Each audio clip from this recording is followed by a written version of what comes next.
Okay, folks, so here today I'm going to show you how to prep before you take photos of an item that you bought from the thrift store, mainly from the thrift store, because that's where most times you're going to have prices written on there.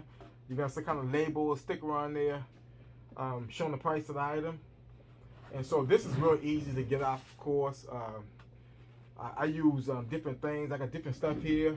Google I use to get prices off of, stickers that are how to get off sometimes. Windex also, use it for stickers. Is just put a little bit on the cloth and it's kind of dab the sticker once you start peeling the surface of it off.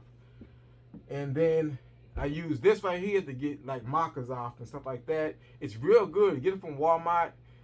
It actually just like without submerging the marker price on it or nothing like that, it just kind of lifts it right off and so forth. I'm gonna use an example over here.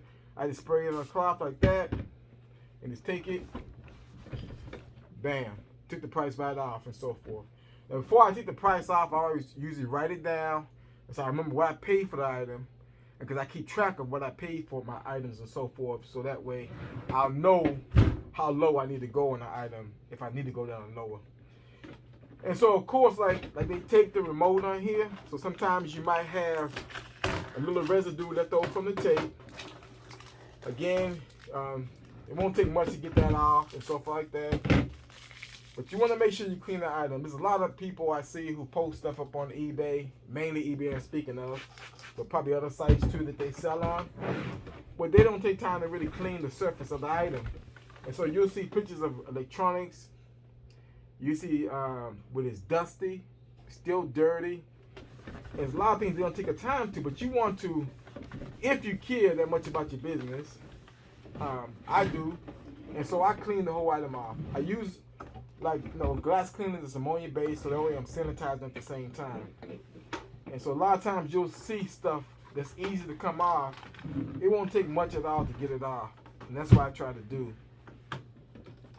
And VCRs and stuff like that, of course, a lot of items you want to be careful. But I always open the door because always dust built up right there.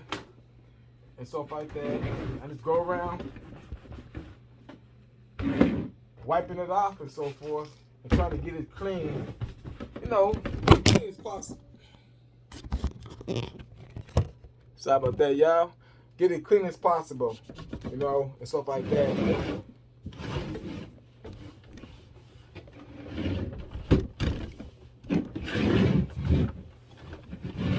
And so in the back, like whoever, probably the previous owner, you kind of see it. They had like tape, I guess, to where they was putting their cords, showing where to put their cords at or whatever. So just kind of peel that off, and take off stuff like that and everything, and make the unit look very presentable. And then of course, along with your photos, making your photos clear, not blurry. Sometimes you might not be able to get around it. It depends on what the color of the surface is, especially like with black items. It's sometimes very hard to focus on. And it might depend too what kind of camera you got and so forth. So sometimes, like when you got a cords like this, they're already tied up, you can leave it like that if you want to. But a lot of times I cut mine off. One, I want to clean the cord off too, because you'd be surprised sometimes when you get stuff. It's a good selling item. The cord has dust and everything built up on it, dirty. And you know it's dirty because when you finish wiping, this one is not bad, so that's good. But you'll see the rag real dirty if it was, and so forth. So that's pretty much it on this. It wasn't that bad at all, but some of my electronics do be very dusty and dirty. I get sometimes. I have to do a little bit cleaning, especially speakers, pulling the front grill off them and cleaning behind the grill, the speakers behind it and everything. The remote controls, I do the same thing. This one, again, it's not bad at all, but I'm going to clean it up. Sometimes, a lot of times, remote controls do be dirty and stuff like that. And one thing you want to do, check on items like this that got a remote control to them, is pop the battery compartment off and check. See, this one right here, you can see right there that it has corrosion right there at the bottom of that battery. So these batteries are old and they're no good. And you can, if you want to, recycle your batteries, put them in a proper disposable and stuff like that. That helps for the environment, of course. And so what I have to do after I get this battery out, if you want to come out, so it's really stuck in there. With low working. Now with your older electronics, like it ruins a lot of times. It ruins the battery contacts in there.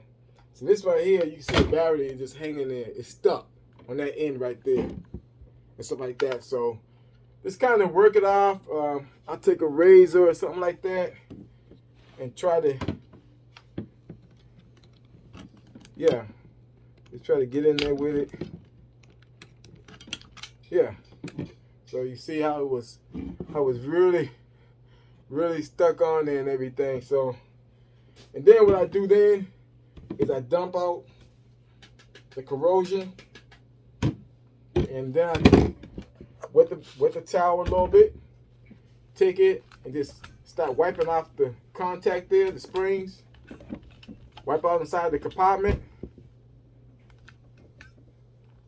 Yeah, it wasn't that bad. You kind of see there. So the compartment looks clean now.